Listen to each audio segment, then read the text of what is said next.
우리 교회의 모든 성도들이 오면은 무조건 이제 제자 훈련을 하잖아요. 그래서 처음에 이제 세가족반 하고 난 다음에 그 다음에 이제 배울 수 있는 과정들 중에 사실은 첫 번째가 복음 세미나예요. 그래서 복음 첫 번째에 모든 사람을 위한 복음을 아마 모든 성도들이 다 한 번씩 하셨죠. 예, 그걸 했는데 그거는 이제 복음에 대한 원리를 제시하고 또 복음의 역사와 또 복음에 대한 구체적인 내용들을 했는데 이번에 그 지난 9월 달에 온라인으로 저희가 복음 컨퍼런스 2차 세미나를 했어요. 이 복음 컨퍼런스를 역시 이제 그거를 만드신 김경선 목사님은 뭐 강서침례교회 목사님이시고 원래 예정대로 했다면 벌써 금년 10월 달에 우리 교회 와서 부흥회를 하셨을 텐데 지금 코로나 때문에 부흥회도 못 해가지고 참 안타까운데 그분이 주 강사고 또 복음에 대한 어떤 굉장한 그 자부심과 또 거기에 대한 연구를 많이 수십 년 동안 십수년 동안 하셨어요.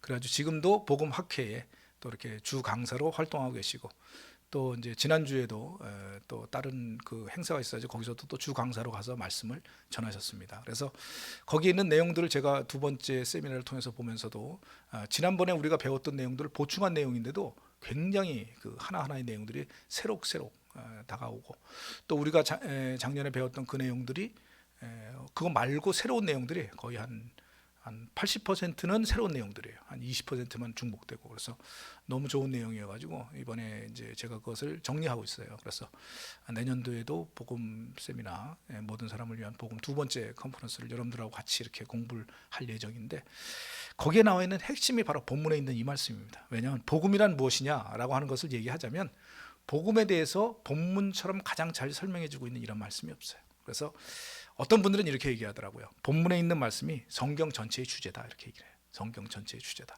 그러니까 그 정도로 굉장히 중요한 말씀이기 때문에 오늘 본문에 있는 말씀을 여기 뭐 노트에는 이렇게 단순히 이제 두 장으로 되어 있는데 네면 근데 이것을 이제 좀 정리를 한 거니까 제가 오늘 앞부분에 있는 내용 잘못 이해하고 있는 복음에 대한 내용을 오늘 하고 다음번에 이제 다음 시간에 우리가 내용에 대해서 좀 들어가도록 하겠습니다. 그래서 여기 있는 이 본문에 있는 내용이 복음에 대해서 가장 잘 설명해주고 있으면서도 사람들이 오해하거나 잘못 가르치고 있는 부분들이 있기 때문에 이 부분을 분명히 짚고 넘어가야 될 줄로 믿습니다. 우리 목사님들이 이제 이번에는 그 전국 목회자 친교회를 제대로 갖지 못해가지고 이제 온라인으로 했어요. 그러니까 온라인으로 하다 보니까 교제라는 게 없잖아요. 그러니까 예배 드리고 말씀 듣고 그다음에 회의하고 끝나는 거예요. 그러니까 너무 참 아쉽다라는 게 예전에는 이제 목사님들이 이제 전국에 있는 목사님들이 다 같이 모여가지고 뭐 예배도 중요하고 물론 그것도 중요하지 제일 좋은 게 교제예요. 그러니까 우리는 이제 각 지역 친교회별로 모여가지고 우리 지역 친교에 있는 분들끼리 만나서 교제하는 거는 우리가 늘 하지만 저희 부산에 있는 분들이라든지 저희 광주에 있는 분들 이런 분들 함께 와가지고 같이 이렇게 교제하고 같이 대화 나누고 특히 밤에 이제 자면서 같은 방 쓰면서 이렇게 또 이런저런 얘기하고 있는 게 얼마나 좋은지 이제 사실은 그게 본질입니다. 우리 그리스도인들도 마찬가지예요.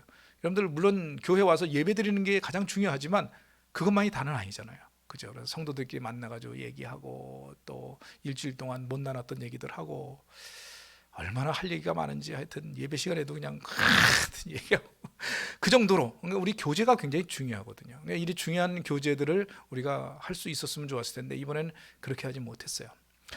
근데 우리가 이제 교제하는 내용이 도대체 뭐냐? 뭐 사회 얘기합니까? 뭐 예를 들어서 뭐 오늘 뭐 대선이 어떻게 됐는데 뭐 트럼프가 됐냐, 바이든이 됐느냐, 뭐 이거 가지고 우리가 얘기하지 않거든요. 목사님들이 모여가지고 하는 얘기는 철저하게 하나님의 말씀, 교회 어떻게 하면 교회가 바르게 성장할 수 있느냐? 성도들 한 사람 한 사람이 어떻게 변화될 수 있느냐? 요즘 좋은 어떤 복음 프로그램이 뭐 있느냐? 그러면서 나오는 주제가 복음이에요, 복음. 아니 우리 성서 침례교회처럼 복음에 대해서 자부심을 가지고 많이 알고 있는 목사님들이 어디 있겠어요? 근데도 불구하고 만나면 또 복음이에요. 이 말씀을 이렇게 가르쳐야 되는데 이 말씀이 복음을 우리가 너무 그냥 한쪽만 알았던 거 아니야? 우리가 전한 복음이 문제가 있는 거 아니야? 막 이러면서 처음부터 끝까지 복음이에요. 우리가 전할 복음이 그만큼 중요하고 또 그만큼 가치 있고 그럼에도 불구하고 우리가 오해하거나 잘못 이해하고 있는 부분들이 많기 때문에 목사님들끼리 모여서도 계속 복음에 대한 이야기 그리고 교회 성장에 대해서 얘기하다가도 결론은 뭐냐면 복음으로 돌아가야 된다. 프로그램이 중요한 게 아니다. 뭐 이거 젊은이들 뭐 또 뭐 차세대의 뭐 목회 이것도 중요하지만 물론 그거 중요하죠. 거기에 맞게끔. 근데 어쨌든 그 안에 복음이 살아있지 않으면 아무런 의미가 없다는 거예요. 복음이 없이 어떤 프로그램만 움직이는 거라고 한다면, 예를 들어서 학생들이 학교를 갔는데 공부를 안 하고 맨날 어떤 프로그램에만 이제 그런 잘못된 교육, 이런 것들을 가르칠 수 있는 그런 교회라고 한다면 그것은 잘못된 교회라는 거죠. 그래서 일단 복음이 살아 있어야 되고요. 그다음에 그 복음 안에서 그걸 어떻게 효율적으로, 효과적으로 또 성도들이 그걸 받아들이고 또 그것을 우리의 삶에 실천하게 하느냐 하는 것을 도와주는 역할을 하는 것이 바로 프로그램이고, 또 어떤 교회의 여러 가지 그 조직과 행정으로 인해 가지고 비롯되는 그런 것이다라고 하는 것을 이해해야 될 줄로 믿습니다. 자, 복음이란 뭐냐? 우리 성도들이, 또는 가장 기본적인 거죠. 우리 그리스도인들이 복음을 한 번씩 다 들어봤을 거예요. 그럼에도 불구하고 나중에 복음이 뭡니까? 라고 물어보면 그냥 뭐 복된 소식이 복음 아니에요? 뭐 물론 복음이 복된 소식, 누가 그 뜻풀이를 하라고 얘기한 거 아니잖아요. 복음이 뭐냐? 그럼 복음의 내용이 뭐냐라고 묻는 건데, 거기에 대해서 제대로 대답하지 못한다면 내가 과연 복음에 대해서 얼마만큼 알고 있느냐라고 하는 것도 한 번쯤은 돌아봐야 될 줄로 믿습니다. 그렇기 때문에 사도 바울이 로마에 있는 교회에게 편지를 보내면서 복음에 대해서 이렇게 확실하게 얘기한 이유가 뭐냐면, 사도 바울은 분명히 교회를 세울 때마다, 사람들을 한 사람 한 사람 만날 때마다 복음에 대해서 분명히 얘기를 했을 거예요. 복음이란 뭐다? 예수 그리스도의 복음은 이것이다. 하나님이 우리에게 제시한 것이 바로 이것이다. 그걸 다 얘기를 하고 사람들이 그걸 들었을 것이라고 믿지만, 그러나 중요한 것은 뭐냐면 로마 교회의 성도들은 사도 바울이 직접 본 사람들이 아니란 말입니다. 그러니까 사도 바울의 제자들과 제자들이 가서 세운 교회들이란 말입니다. 그러니까 가장 중요한 복음에 대해서 이들이 잘못 알고 있거나 오해하고 있거나 일부분만 알고 있으면 안 되기 때문에 이 복음에 대해서 지금 정리를 하면서 책을 한 권 쓴 거예요. 그게 로마서예요. 그래서 로마서는 이 복음에 대한 교리가 정확하게 나와 있어요. 그래서 우리는 로마서를 보면서 복음이 무엇인지를 우리가 확실하게 이해해야 될 줄 믿으시기 바랍니다. 다시 한번 말씀드릴게요. 로마서는 뭐에 대한 얘기입니까? 복음에 대한 얘기예요. 처음부터 끝까지. 그렇기 때문에 우리는 이 하나님께서 우리에게 보여주신 복음의 의, 또는 복음의 의미를 정확하게 깨달을 수 있는 시간이 되시기 바랍니다. 그 중에 1장 16절, 17절이 바로 이 복음을 간결하게 설명하고 있어요. 이것은 구약성경에서 요한계시록까지, 아니 주님이 오시는 그날까지 우리에게 있어서 설명해 주고 있는 바로 그 부분이에요. 하나님과 우리 인간과의 관계에서 가장 기본적인 부분이에요. 그게 바로 하나님의 의와 하나님의 사랑 또는 은혜, 그걸로 인해 가지고 비롯된 복음이라고 하는 것의 내용들, 그것이 바로 본문에 나와 있는 그런 내용이라는 것을 기억하시기 바랍니다. 자, 본문에는 굉장히 짧은 두 구절이지만 복음에 대해서 여러 가지를 정리하고 있죠. 그래서 16절 앞부분에는 복음에 대한 사도 바울의 태도, 뭐죠? 복음을 부끄러워하지 아니한다. 그 다음에 16절 뒷부분에 보면 복음의 성격, 복음은 모든 사람에게 구원을 주시는 하나님의 능력이다. 그 다음에 복음의 내용, 복음에는 뭐냐? 하나님의 의가 그 안에 나타나 있고 믿음으로 믿음에 의게 한다. 자, 이해가 되시죠? 끝이네. 다 배웠네. 요거 했으면 뭐 그러면 이거 뭐 간단한 건데 뭐 우리가 이걸 뭘 다음 시간까지 할 게 있어요? 이렇게 얘기할지 모르겠지만, 근데 우리가 이 부분을 오해하고 있는 그런 부분들이 있다는 거죠. 그래서 오늘 본문에서 첫 번째 우리가 알아둬야 될 것은 잘못 이해하고 있는 복음, 또는 복음에 대한 오해. 또 다르게 얘기하자면 복음에 대해서 우리가 온전하지 못하게 이 어떤 편협된 부분, 일부분만 알고 있는 부분, 요것들에 대해서 얘기를 하고, 그러면 진짜 종합적인 진짜 온전한 복음은 뭐냐라고 하는 것을 오늘 배워보도록 하겠습니다. 첫 번째, 잘못 이해하고 있는 복음의 정의가 있어요. 복음이란 무엇입니까? 라고 물어보면 여러분들 아마 제가 쓴 요 내용을 보면 이거 확실하네요, 이거보다 더 정확하게 어떻게 설명할 수 있어요? 라고 얘기할 만한 분들이 있을 거예요. 한번 읽어보실까요? 일반적으로 알려진 복음의 정의. 자, 한번 읽어보십니다. 준비 시작. 하나님의 아들 예수 그리스도의 십자가 대속으로 말미암아 이를 믿는 모든 자에게 구원을 주신다는 하나님의 약속. 뭐 흠잡을 거 있어요? 틀린 거 있어요? 자, 여러분들 복음이라면 그렇죠. 그럼 어떻게 하면 구원받습니까? 똑같이 얘기하면 돼요. 하나님의 아들 예수 그리스도의 십자가 대속으로 말미암아 이를 믿는 모든 자에게 구원을 주신다는 하나님의 약속. 자, 어떻게 보면 이것이 복음의 정의라고 우리가 알고 있고, 또 많은 분들이 이걸 복음의 정의라고 가르쳐요.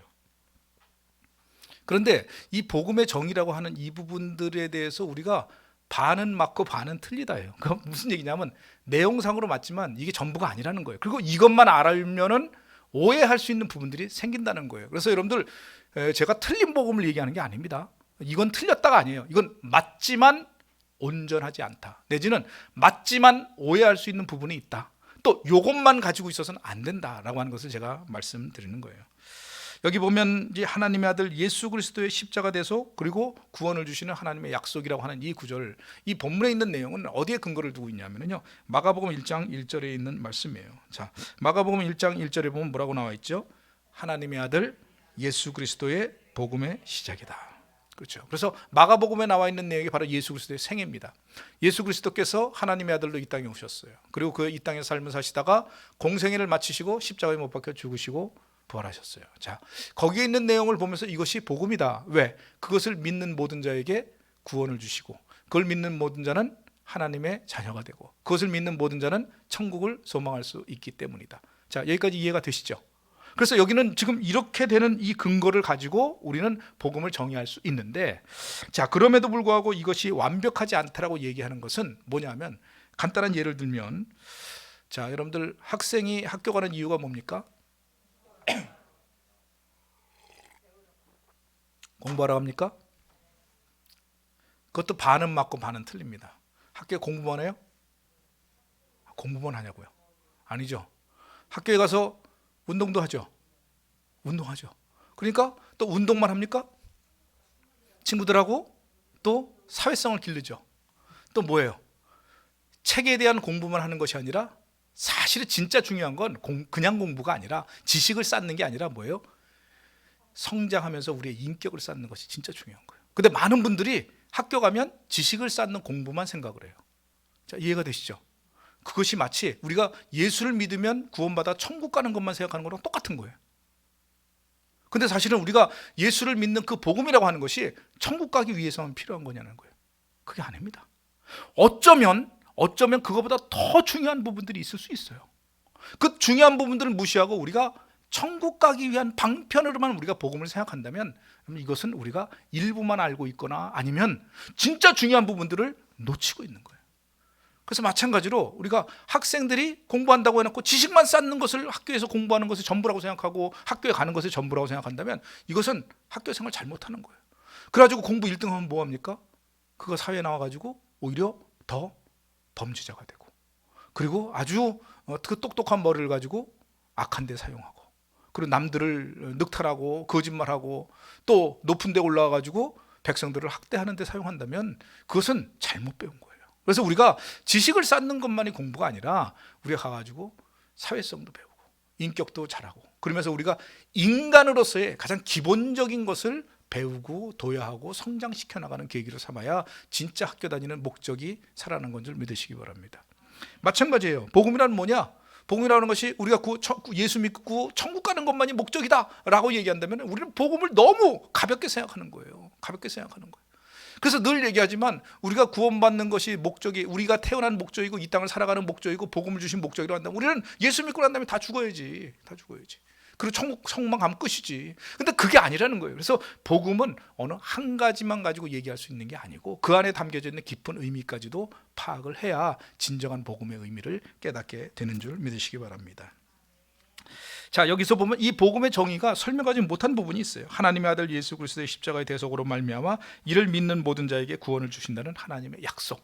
자, 이 말씀 중에서 빠진 부분이나 잘못된 부분들이 있어요. 첫 번째는 뭐냐면, 첫째, 하나님을 무시한 예수 그리스도만의 복음. 자, 하나님을 무시한 예수 그리스도만의 복음. 아까 마가복음 1장 1절을 배웠죠. 마가복음 1장 1절에 보면 뭐라고 그랬다고요? 하나님의 아들 예수 그리스도의 복음의 시작이다. 여러분들 여기서 가장 중요한 단어가 뭐예요? 뭐 다 얘기하면 뭐 복음도 중요하고 뭐 그냥 읽으면 뭐 다 중요해. 자, 근데 이 복음이 중요한 것은 복음이라고 얘기를 했는데 이 복음이 누구의 복음이에요? 자, 예수 그리스도라고만 얘기하면 안 된다는 거예요. 우리는 자꾸 예수 그리스도만 생각해요. 자, 우리가 구원받기 위해서는 누구를 믿어야 됩니까? 예수 그리스도만 믿으면 안 돼요. 예수 그리스도가 어떤 분이냐가 중요한 거예요. 뭐예요? 하나님의 아들. 예를 들어서 우리가 뭐 교주 이만희를 믿으면 구원받는다. 만약에 예를 들면, 물론 걔들은 그렇게 주장하진 않아요. 그러면 교주 이만희가 나의 삶의 구원이 되고 이만희 뒤에 있는 하나님은 아무런 의미가 없는 거예요. 무슨 얘기인지 이해가 되시죠? 물론 그렇게 우리가 믿거나 또 그들이 그렇게 주장하지도 않아요. 근데 많은 분들이 생각하기를 예수 그리스도만 생각하고 예수 그리스도께 뒤에 계신 하나님을 우리가 무시하는 경우들이 있어요. 예수님만 믿으면 구원받습니다. 그러니까 예수님의 이름으로 기도합니다 쭉 얘기하는데 어떤 분이 묻더라고요. 아 근데 예수를 믿으면 구원받는데 도대체 예수님이 누군데 그를 믿어야 돼요? 도대체 그가 누군데 그를 믿어야 돼요? 아니 그가 십자가에 못 박혀 죽은 게 나하고 도대체 무슨 상관이 있어요? 예수님이 그냥 이 땅에 오셔가지고 의인으로서 야 니들 죄 때문에 고생하는구나, 야 내가 대신 죽어줄 테니까 너희들 죄는 다 씻었어, 이렇게 얘기를 했다고 하십시다. 그럼 우리가 그 말을 듣고 감사합니다 라고 얘기를 하지만 한편으로 드는 의문은 근데 당신이 뭔데 나를 위해서 당신이 죽은 게 왜 나를 위해서 십자가에 그 죄를 씻은 거야? 라고 물어보면 여러분들 거기에 대한 의문이 생기지 않나요? 예수님이 하나님의 아들이라고 하는 것이 없으면요 아무런 의미가 없어요. 그래서 본문의 가장 중요한 거는 뭐냐면 하나님의 아들 예수 그리스도예요. 그것은 하나님의 아들이라고 하는 말 속에 담겨져 있는 깊은 의미가 뭐냐면 하나님의 본체라는 의미가 그 안에 있고요. 물론 이거는 설명하면 또 길어요. 이건 또 두 번째는 뭐냐면 하나님께서 보내셨다는 의미가 있고요. 그는 인간의 죄를 짊어질 만한 자격이 있다는 것을 의미해요. 그래서 이 예수 그리스도는 보통 인간이 아니에요. 그냥 우리를 위한 그냥 구원자가 아니에요. 하나님이 인간을 구원하기 위해서 택하신 유일한 방법이에요. 바로 그의 아들을 보내는 거예요. 그리고 그것이 하나님의 본체예요. 그 인간의 몸을 입고 이 땅에 오셔야 될 하나님의 본체라는 것을 더 강조를 하는 거예요.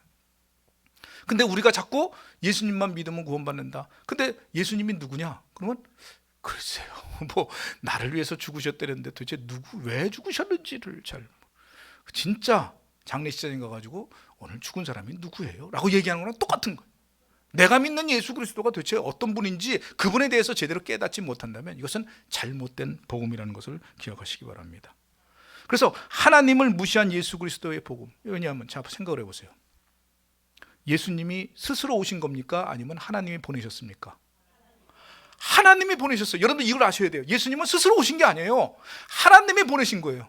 그래서 성경을 보면은요, 성경에 보면 자꾸 우리가 이제 하나님의 아들이라고 하는 개념이 굉장히 강조되는 이제 복음서에 보면은, 물론 여러분들 요한복음에는 철저하게 하나님의 아들임을 강조합니다. 요한복음은 처음부터 끝까지 계속해서 하나님이 성육신 돼가지고 이 땅에 오셨다, 창세전부터 계셨다, 그걸 굉장히 강조를 해요. 요한복음은 뭐 심지어는 도마가, 예수님의 제자인 도마가 나의 하나님이요, 예수님은 하나님이라고 부르잖아요. 지금 우리는 당연히 예수님을 하나님이라고 부를 수 있지만 그 당시에는요 말도 안 되는 거예요. 예수님을 하나님이라고 부른다? 성경에 보면 그런 예들이 거의 없어요. 근데 하나님이라고 부를 정도라고 한다는 것은 바로 뭐냐면 하나님의 본체라고 하는 것에 대한 개념을 그 당시에 모든 제자들과 또 예수님도 그걸 가지고 있었다는 거예요. 누가복음에도 보면은 뭐라고요? 누가복음에도요, 예수님의 탄생서부터 이게 뭐예요? 하나님께서 성령으로 잉태했다고. 계속해서 하나님이 직접 이 땅에 오셨다는 걸 강조하는 거예요. 마가복음도 본문에 보면 하나님의 아들 예수 그리스도, 마가복음에도 인간적인 부분을 강조했던 마가복음조차도 하나님의 아들 예수 그리스도. 여러분 마태복음에는요, 딴 성경에는 나오지도 않는 베드로의 신앙 고백이 뭐예요? 주는 그리스도시요 살아계신 하나님의 아들. 딴 데는 그렇게 나오지도 않아요. 근데 그렇게까지 표현을 해요.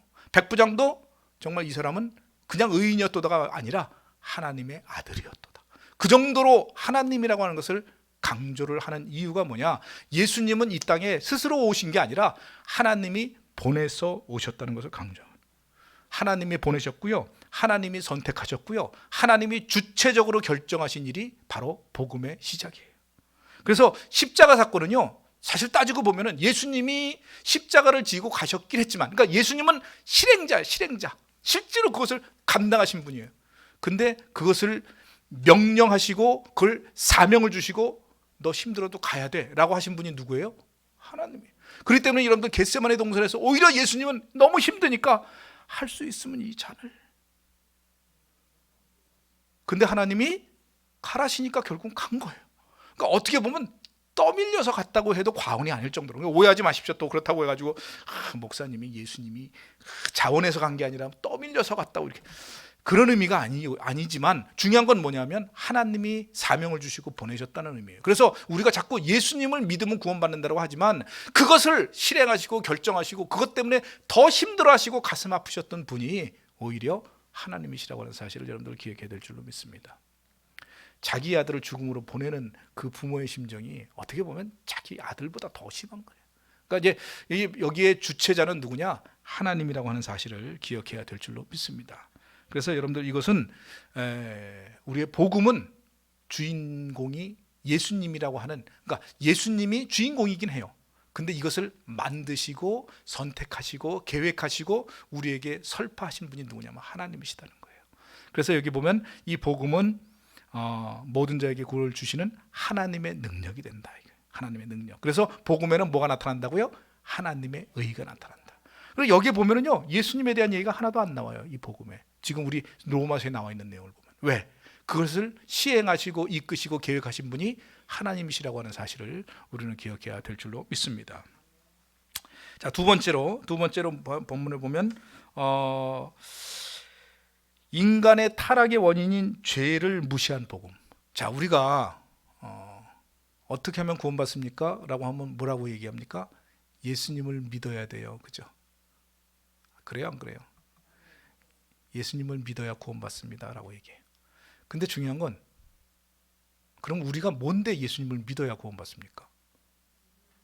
여러분, 참 중요한 게, 우리가 예를 들어서 천국에 가려면 어떻게 가야 돼요? 그러니까 385번 열차를 타면 됩니다. 예를 들어서. 그러면 그럼 그 열차를 타면 천국으로 가는 겁니까? 예. 그러면 그 열차가 어떤 열차인지, 얼마나 빨리 가는지, 누가 만들었는지, 그리고 어떤 과정을 거쳐가지고 천국 가는지 아무런 설명도 없고 중요하지 않고 그냥 그걸 타기만 하면 천국 가니까 우리는 아무런 생각도 없이 그냥 그거 타요. 그럼 앉아있으면 천국 가. 만약에 우리가 예수님을 그렇게 믿고 있다면 크게 잘못 믿고 있는 거예요. 뭐냐면 예수님은 우리를 천국으로 가게 하는 어떤 그 385번 열차가 아니에요. 중요한 건 뭐냐면 예수님께서 하신 일이 중요한 거예요. 여러분들, 우리가 예를 들어서 그 열차가 하나 있는데 그게 천국까지 갈 수 있어요, 없어요? 없죠. 그 열차는 왜냐하면 이 땅에서 철로를 통해서만 움직일 수밖에 없기 때문에 어떤 지정된 장소에는 갈 수가 없어요. 천국까지는 못 가요. 근데 왜 그 열차가 천국을 갈 수 있느냐라고 하는 것을 우리는 알아야 되는 거예요. 왜 예수님이 우리를 구원을 주시고 천국 가게 되는 그러한 분이심을 우리가 알아야 되는 거예요. 그것은 뭐냐면 예수님이 하나님의 아들이라는 것도 있지만 예수님께서 하신 일이 우리가 천국을 가게 할 수 없는 여러 가지 요소들을 제거해 주셨기 때문에 우리가 천국으로 이끌어 갈 수 있는 그러한 통로, 유일한 통로가 된다는 것을 기억해야 될 줄로 믿습니다. 자, 무슨 얘기냐면 예수님이 왜 오셨냐는 거예요. 우리가 예수님의 어떤 부분을 믿어야 된다는 거예요. 그냥 예수님을 예수님이 하나님의 아들이네, 그냥 믿었어. 그럼 예수님만 믿으면 천국 가네. 가지고 우리가 예수님 찬양 노래 부르고 와서 예배 드리고 그냥 같이 함께하고 그럼 무조건 천국 간다, 이렇게 생각하면 그건 복음을 잘못 이해하고 있는 거예요. 예수님이 어떤 일을 하셨기 때문에 우리가 천국에 갈 수 있느냐를 먼저 알아야 되는데 그 첫 번째 문제가 바로 뭐냐면 우리 속에 있는 뭐예요? 죄예요. 그러니까 죄 문제가 해결되지 않은 상황에서 우리는 천국에 갈 수가 없어요. 예수님을 아무리 믿어도 예수님만 믿으면 그냥 죄가 씻어진대. 왜 씻어지냐고. 그게. 그건 예수님이 이 땅에 오셔서 하신 어떤 일이 있어야 되는 거 아니에요. 그렇죠? 자, 보세요. 자, 천국이라고 하는 것은 어떤 곳입니까? 영원한 천국은 거룩한 곳이에요. 자, 거룩하다는 것은 어떤 의미가 있어요? 깨끗하다는 거예요. 죄가 없다는 거예요. 자, 하나님은 거룩하신 분이기 때문에 하나님은 뭐라고 얘기를 했냐면 우리 인간에게 내가 거룩하니 너희도 거룩하라. 그리고 거룩하지 못한 자는 하나님 나라에 들어올 수 없다. 분명히 말씀하셨어요. 자, 우리 인간의 원죄부터 우리가 시작되는 부분이 뭐냐면 우리 인간이 타락해가지고 죄를 지은, 다시 말하면 인간의 타락의 원인이었던 죄의 문제를 해결하지 않고는 우리는 하나님 나라에 갈 수 있는 사람이 있다, 없다? 없다. 그러니까 결국 우리 모든 인간은 이 땅에 태어나는 순간부터 죄인이에요. 그리고 실질적으로 우리가 살아가면서 그 죄를 짓고 살아갈 수밖에 없어요. 그러면 한 번 지은 죄는 계속해서 남아요. 무슨 얘기인지 이해가 되시죠? 그럼 그것이 죄가 남는데 그 문제를 해결하지 않고 어떻게 우리가 천국에 가겠어요? 갈 수가 없는 거예요. 그러니까 우리는 하나님의 나라에 가기 위해서는 이 죄 문제를 해결해야 되는데 이 죄 문제를 해결할 수 있는 방법이 바로 하나님께서 제시하신 거예요. 그 죄에 대해서 없다라고 얘기를 해야 돼. 자, 근데 죄에 대해서 없다라고 얘기하려면 그 죄를 깨끗이 해결한 근거나 증거가 있어야 되는데 그것이 바로 예수 그리스도라고 하는 사실이에요. 하나님의 아들은 그분이 이 땅에 오셔가지고 모든 인류의 죄를 짊어지고 십자가에 못 박혀 죽으심으로 우리의 모든 죄를 어떻게 하셨습니까?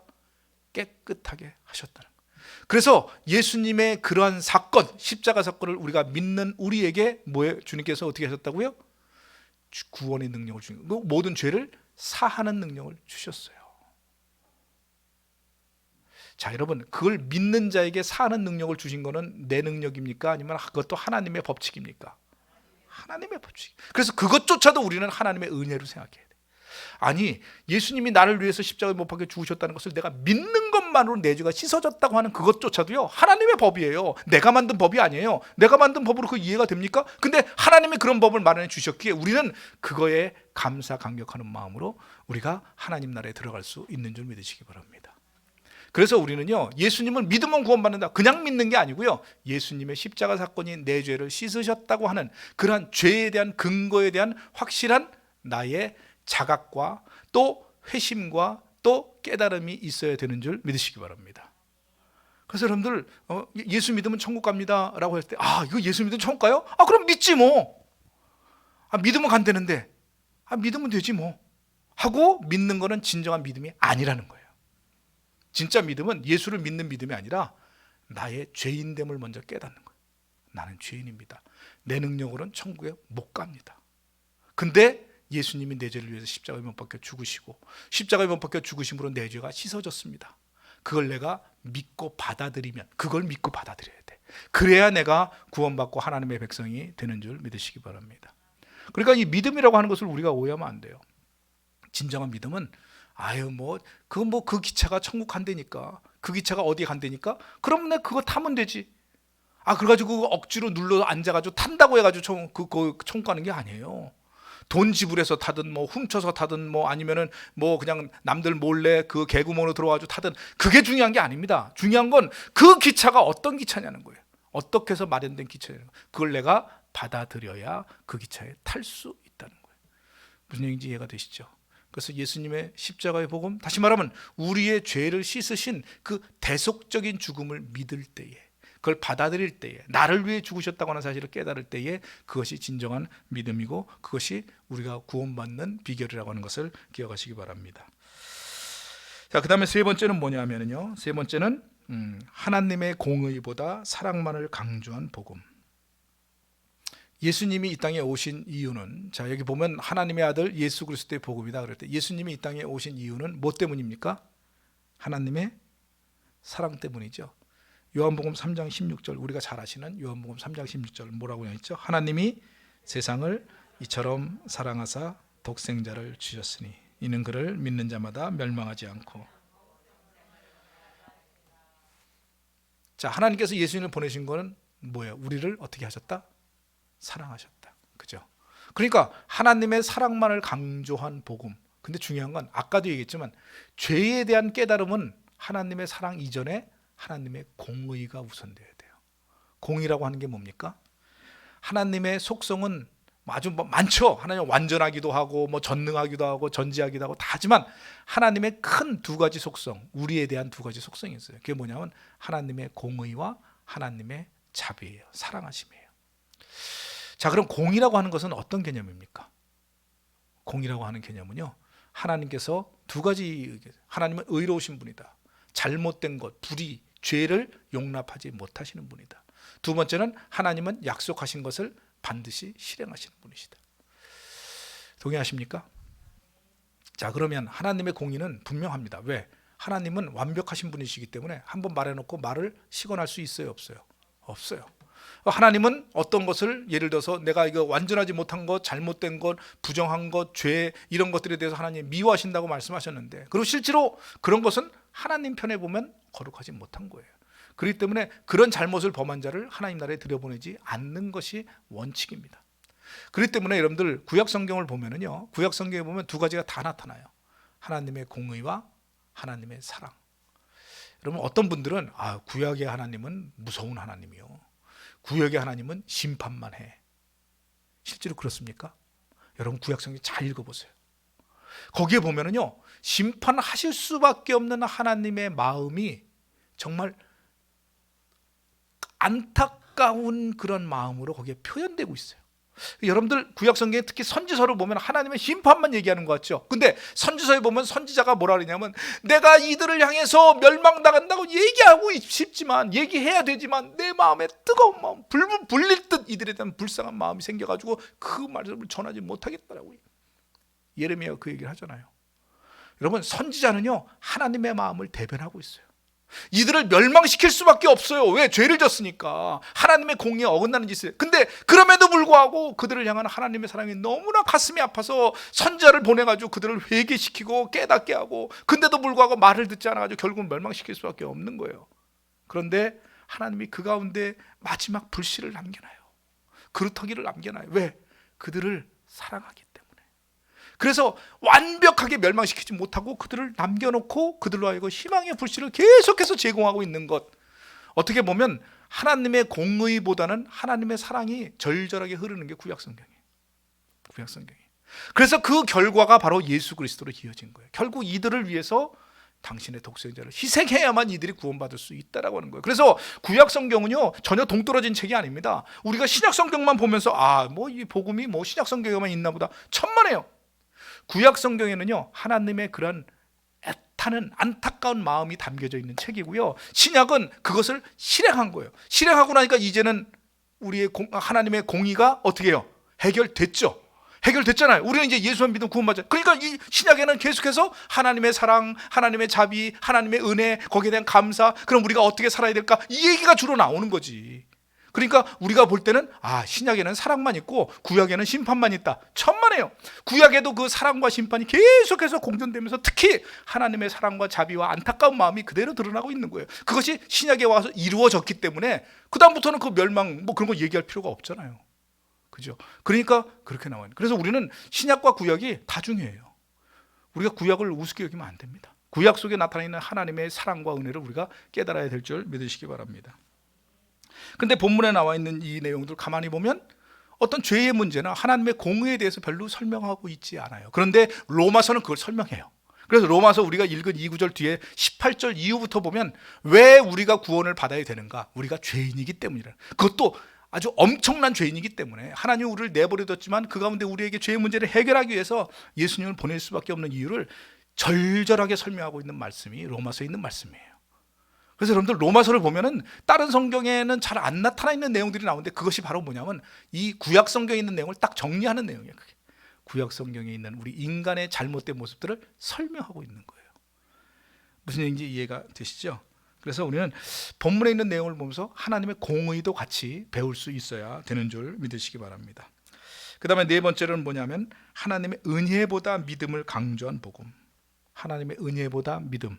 여기 분명히 16절에 보면 뭐라고 나와 있죠? 내가 복음을 부끄러워하지 않으니 이 복음은 믿는 자에게 구원을 주시는 하나님의 능력. 그죠? 그 다음에 17절에 보면 믿음으로 믿음에 이르게 한다. 그러니까 믿음만 있는 걸로 우리가 생각을 해요. 그죠? 아까도 얘기했잖아요. 어떻게 구원받습니까? 예수 그리스도를 믿으면 구원받습니다. 중요한 건 믿는다고 하는 개념 그 전에 뭐가 더 중요하냐면 뭘 믿느냐는 거예요. 예수님이죠. 예수님이 어떻게 해서 이 땅에 오셨냐는 거예요. 그것이 하나님의 은혜의 선물이라고 하는 사실을 기억해야 될 줄 믿으시기 바랍니다. 에베소 2장 8절에 보면 뭐라고 나와 있죠? 에베소 2장 8절 너희는 그 은혜에 의하여 믿음으로 말미암아 구원을 받았으니 이것은 너에게 난 것이 아니요 뭐요? 하나님의 선물이다. 여기 보면 은혜에 의하여 믿음으로 말미암아. 믿음이 우리의 것이라고 한다면 은혜는 누구의 것이에요? 하나님의 것이에요. 그렇죠. 물론 여러분들 이 부분에 대해서는 좀 오해하시면 안 될 게 개혁주의에서는 칼빈주의를 제가 얘기합니다. 여기서 말하는 이것이라고 하는 개념, 이것이 너에게 난 것이 아니요 하나님의 선물이라고 할 때 이것이 믿음까지도 포함돼 가지고 설명을 하고 있어요. 믿음까지요. 근데 우리는 구원인데 그 구원 속에 나와 있는 것, 하나님의 은혜에 의해서 보내어준 그리고 우리의 믿음을 유발할 수 있는 어떤 것, 근거, 바로 예수 그리스도의 십자가의 대속적 사건을 얘기를 해요. 우리가 믿음이 우리 것이라고 합시다. 예를 들어서. 근데 아까도 얘기했지만 믿음이 우리 것이라고 얘기하지만 그나마도 하나님의 역사가 없이는 우리가 믿음을 갖기 어렵습니다. 여러분들 이것도 이해를 하셔야 돼요. 그럼에도 불구하고 믿음이 우리 것이라고 하지만 중요한 것은 믿음이 중요한 게 아니에요. 뭐가 중요하죠? 우리가 뭘 믿는 게 뭐가 중요해요? 중요한 건 뭐냐면 그 믿음이, 우리가 믿는 믿음이 진짜 참된 것이냐 아니냐가 더 중요한 거예요. 아까도 얘기했지만 천국 가는 기차가 있는데 천국 가는 기차가 있느냐 없느냐가 중요한 거지, 천국 가는 기차가 없는데 우리가 아무리 아무 기차나 쳐다보면서 믿는다고 해가지고 천국 가겠어요? 못 갑니다. 진짜 중요한 건 천국 가는 기차를 우리 앞에 딱 대령해 놓으신 하나님의 은혜가 더 중요한 거예요. 인간의 힘으로는 도저히 갈 수가 없는데 그걸 길을 마련해 주신 하나님의 은혜가 더 중요한 거예요. 그리고 우리에게 티켓까지 주셨어. 자, 이거 하나씩 받아가지고 타면 돼. 그게 뭐예요? 믿음이에요. 이해가 되시죠? 그러니까 본문에 보면 자꾸 믿음이 굉장히 강조되는 것 같이 보이지만 실질적으로는 우리의 믿음보다 더 중요한 건 뭐냐면 하나님께서 구원의 길을 보장해 주시고 예비해 주셨고 만들어 주셨다는 그 사실이 우리에게는 더 중요해요. 왜? 우리는 천국에 갈 만한 자격이 없기 때문에, 천국에 갈 수 있는 능력, 우리 인간의 힘으로 갈 수 있는 능력이 없기 때문에. 근데 그것을 하나님께서 마련해 주셨어요. 근데 마련해 준 것도 하나님이 그거 뭐 쉬운데 뭐 천국 가는 길 만들어 놓으면 되지, 뚝딱 축 이렇게 만들어 놓은 게 아니에요. 그렇게 만들어 놓은 게 아니에요. 자, 내가 니들이 천국에 못 가더라도 내가 길만 터놓으면 되지, 하나님의 맘만 먹으면 뭐 길 못 트겠어요? 그게 중요한 게 아니에요. 근데 그런 방법이 불가능해요. 왜? 하나님은 공의의 하나님이기 때문에, 죄인을 그렇게 해가지고 해결할 수 있는 게 아니기 때문에. 그래서 하나님은 뼈를 깎는 아픔과 고통 속에 당신 스스로가 인간의 몸을 입고 이 땅에 오셔가지고 하나님의 아들 예수 그리스도라고 하는 그 이름으로 오셔서 십자가에 못 박혀 죽으심으로 우리의 죄 문제를 해결해 주셨기 때문에 우리가 구원받고 하나님 나라에 갈 수 있는 길이 있다고 하는 것을 기억하시기 바랍니다. 이게 은혜예요. 이게. 이해가 되십니까? 그래서 이 은혜를 우리는 강조를 해야 되는데 아까 얘기한 내용은 은혜보다는 뭐예요? 믿는 자에게 구원을 주신다라고 하는 그 부분만 강조되면 이것은 진정한 복음이 아니에요. 진정한 복음은 하나님의 은혜의 선물이라는 것이 더 강조돼야 되는 줄 믿으시기 바랍니다. 그 다음에 다섯 번째로 예수님의 부활을 무시하고 십자가만을 강조한 복음. 예수님의 부활을 무시하고 십자가만을 강조한 복음. 여러분, 예수님의 십자가는 대속의 십자가예요. 자, 이제 이게 무슨 얘기냐면요, 아까 얘기한 천국 가는 열차를 주님께서 마련해 주셨습니다. 자, 그러면 천국 가는 열차 우리가 타기만 하면 되죠. 그런데 진짜 복음은요, 그것만이 전부가 아니에요. 예수님의 부활을 통해서 우리가 이 땅을 살아가면서 해야 될 부분들, 다시 말하면 의로운 삶을 살아가는 것이 더 중요한 거예요. 근데 그걸 우리가 무시하면 안 돼요. 우리가 구원받았다, 아까도 얘기했지만 예수님을 믿음으로 말미암아 천국을 보장받았다, 그게 끝이에요? 끝입니까? 아니면 시작입니까? 시작이에요. 시작이에요. 무슨 얘기냐면 우리가 이 땅에 태어나가지고 해야 될 일이 오직 예수 믿는 것뿐이라고 산다면 이 세상에서 나 할 짓 다 하고 못된 짓 다 하다가 죽기 직전에만 믿으면 되지. 그렇지 않아요? 근데 그건 끝이 아니에요. 구원은요, 내가 하나님의 자녀로서 하나님의 일을 하는 시작이 바로 구원이에요. 구원을 받아야 그 다음에 하나님의 자녀로서 일을 하는 거예요. 근데 우리가 자꾸 그것을 잊어버리면 안 돼요. 그래서 복음은 실질적으로 보면 예수님의 십자가 사건으로 끝나는 게 아니라 십자가 사건으로 시작돼서 부활을, 그 이후 승천, 그리고 우리에게 주어진 사명까지 이루어져야 그것이 진짜 복음인 줄 믿으시기 바랍니다. 자, 아까 마가복음에 뭐라고 나와 있죠? 하나님의 아들 예수 그리스도의 복음의 뭐라고요? 시작이라는 거예요. 시작. 마가복음이라고 하는 책은 예수님의 십자가의 죽으심과 부활을 다루고 있는데 그것이 뭐라고요? 시작이에요. 시작이에요. 복음의 끝이 아닙니다. 그러니까 여러분들, 우리가 예수를 믿고 구원받았다, 그럼 복음의 시작이지 끝이 아니에요. 근데 자꾸 우리는 예수 믿고 구원받으면 끝! 그 다음부터 뭐 어떻게 살든 상관없어. 구원파가 그래서 문제예요. 구원파는 구원받는 게 모든 게 전부예요. 그 이후의 삶에 대해서 거기서는 얘기하지도 않아요. 책임지지도 않아요. 그저 새로운 사람 구원시키는 거에만 얘기를 해. 그러면 우리의 삶에 성화라고 하는 것은 없어요. 여러분, 예수님의 십자가 사건이 대속의 사건이라고 한다면, 다시 말하면 우리의 죄를 씻어가지고 새 사람이 되었다면 부활은 새로운 삶을 살아가는 그런 삶을 얘기를 해요.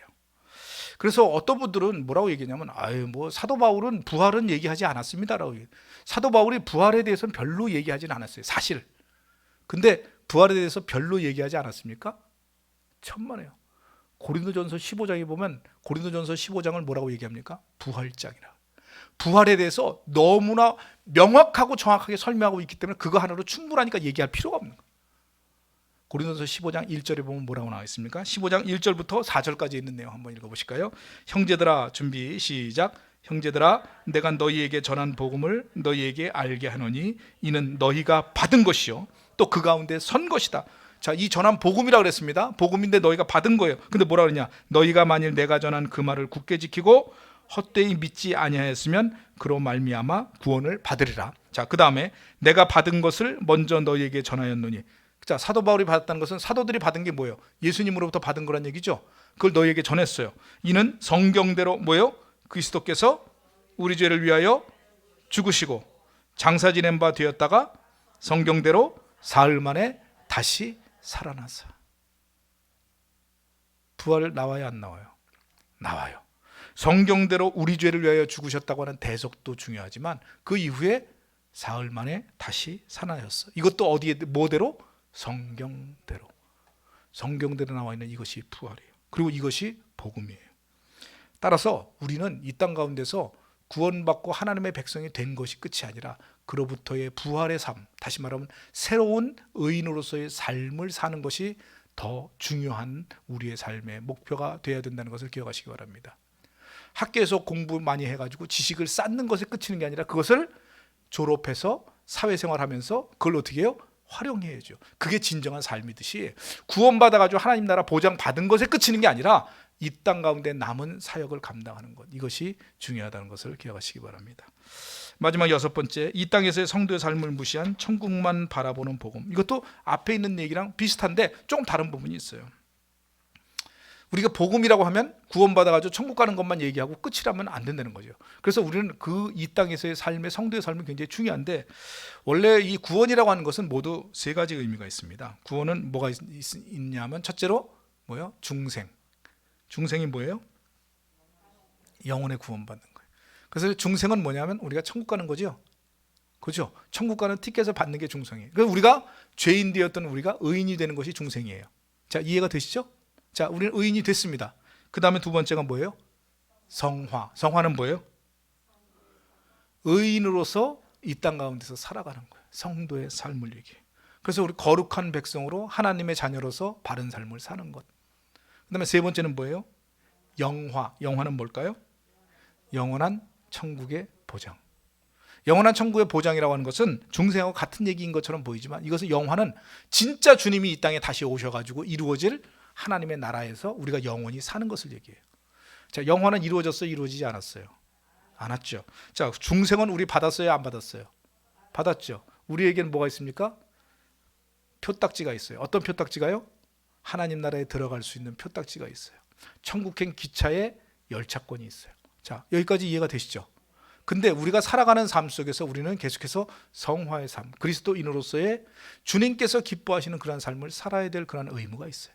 그래서 여러분들 중생은 이루어졌고요. 그 다음에 성화는 계속 이루어가는 거고요. 영화는 앞으로 이루어질 거예요. 거기에 대해서 잘 나와 있는 성경이 요한복음 5장 24절이에요. 요한복음 5장 24절, 내가 진실로 진실로 너희에게 이르노니 내 말을 듣고 또 나 보내신 이를 믿는 자는 영생을 얻었고 심판에 이르지 아니하나니 사망에서 생명으로 옮겼느니라. 자, 여기 있는 말씀을 보면은요 3가지 시제가 있어요. 첫 번째, 영생을 얻었고 라고 하는 것은 이것은 현재예요. 과거가 아닙니다. 이건 영생을 내가 가지고 있다는 거예요. 그러니까 영생을 가지고 있다는 얘기는 뭐냐면 영생의 삶을 이 땅 가운데서 살아야 된다는 거예요.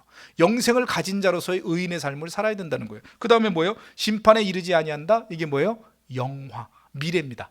영원한 하나님 나라에 우리가 가고 그때 심판에 이르는 자들과 심판에 이르지 않고 영원한 천국에서 살고 있는 자들을 하나님이 양과 염소로 분리하신다는 거죠. 그 다음에 3번째, 사망에서 생명으로 옮겼다. 이게 뭐예요? 과거예요. 이게 중생이에요. 중생. 뭐예요? 사망의 몸이 생명의 몸으로 바뀌어진 그러한 중생의 삶. 그래서 현재, 과거, 미래가 한꺼번에 나와 있는 이 구절이 요한복음 5장 24절이에요. 그래서 여러분들 우리가 천국만 바라보는 삶, 그거는 중생이에요. 그리고 영화만 바라보지만 사실은 우리에게 더 중요한 것은 우리가 살고 있는 지금 이 시점에서 진짜 중요한 건 성화예요. 구원 받았잖아요. 또 구원 받을 필요 없잖아요. 그죠? 천국 아직 안 왔잖아요. 영화는 그날 가야 되잖아요. 우리가 죽어야 되잖아요. 그러니까 우리가 지금 진짜 중요한 건 뭐예요? 성화예요. 어떻게 주님을 닮고 하나님이 기뻐하시는 사명을 감당하며 살아야 되느냐. 그래서 행위가 가볍지 않습니다. 지금은 행위가 중요한 거예요. 어떻게 믿음을 가지고 그걸 실천하느냐. 여러분, 이건 율법의 행위를 얘기하는 게 아니라 실천적인 의미의 행위가 중요하다라고 하는 것을 기억하시기 바랍니다. 그렇기 때문에 본문 우리가 읽은 이 17절에 보면은요, 17절을 다시 한번 볼까요? 나중에 다음 시간에 배우겠지만 복음에는 하나님의 의가 나타났습니다. 복음에 하나님의 의가 나타났는데 그게 뭐냐면 믿음으로 믿음에 이르게 하나니. 그죠? 근데 앞에 믿음과 뒤에 믿음이 달라요. 믿음으로 믿음에 이르게 한다. 그럼 앞에 믿음이 우리가 구원받은 하나님의 백성, 의로운 백성이라고 한다면 뒤에 믿음은 뭐예요? 성화예요. 우리의 삶이 믿음에 이르게 하는 삶을 사는 거예요. 그래서 여러분들 이 복음은요, 구원만 있는 게 아니라 실제로 구원이죠. 중생만 있는 게 아니라 성화의 삶도 포함되어 있다는 것을 기억하시기 바랍니다. 그래서 오직 의인은 믿음으로 말미암아 살리라. 믿음으로 말미암아 살리라가 믿음으로 구원받는다는 얘기가 아닙니다. 여러분들 하박국서에 써 있는 것도요, 이게 믿음으로 구원받는다는 얘기가 아니에요. 본문에 있는 내용도 믿음으로만 구원받는다는 얘기가 아니에요. 갈라디아서에만 믿음으로 구원받는 것이 강조됐어요. 근데 이 믿음으로 그러니까 의인은 믿음으로 말미암아 살리라가 하박국서에 나와 있고 로마서에 나와 있고 갈라디아서에 나와 있고 히브리서에 나왔어요. 이게 네 군데 나와 있는데 거기에 대한 의미가 조금씩 달라요. 근데 여기서 말하는 믿음으로 말미암아 산다라고 하는 것은 믿음으로 살아야 된다는 의미가 있어요. 그러니까 믿음이 우리를 구원한다라고 하는 의미보다는 오히려 믿음으로 우리가 살아가야 한다. 이것이 그리스도인의 의무다라고 하는 개념이 훨씬 더 강하다고 하는 것을 여러분들 기억해야 될 줄로 믿습니다.